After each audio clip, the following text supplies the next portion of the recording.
இந்த கவிதையை நிஜமாவே அந்த பொண்ணு படிச்சிருந்தா சூசைட் பண்ணிக்க மாட்டான்னு தோணுச்சு. நேத்து நைட்டே சாம்ராஜுக்கு போன் பண்ணி, டே எங்கடா இருக்க, யாரா நீ, இத்தனை பெண்களுடைய கனவை, இத்தனை பெண்களுடைய வாழ்க்கையை திறக்கிற சாவியை உன் கவிதையில வச்சிருக்கியே, எனக்கு சத்தியமா நேத்து நைட்டே போன் பண்ணணும்னு தோணுச்சு. ஆனா இந்த மேடையில இதை சொன்ன பிறகு அவனுக்கு போன் பண்ணுவோம், அது வரைக்கும் காத்திருக்கணும்.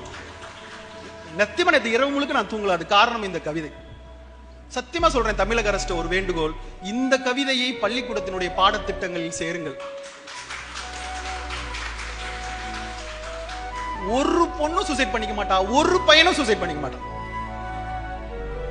எனக்கு வந்து இந்த +2 முடிவு வர்றப்ப, 10th ரிசல்ட் வர்றப்ப, நீட் தேர்வு முடிவு வர்றப்பெல்லாம் அப்படியே இதயம் கிடந்து அடிச்சுக்குது. ஏன்டா தமிழ்நாட்டை வாழ்றோம், ஏன்டா பேப்பரை படிக்கிறோம். அவ்வளவு சின்ன சின்ன பொண்ணுங்களாம் தற்கொலை பண்ணிக்கிறப்ப, அந்த தற்கொலையை தடுக்கிற ஒரே ஒரு கவிதை, ஒரே ஒரு ஒளி, ஒரே ஒரு பேர்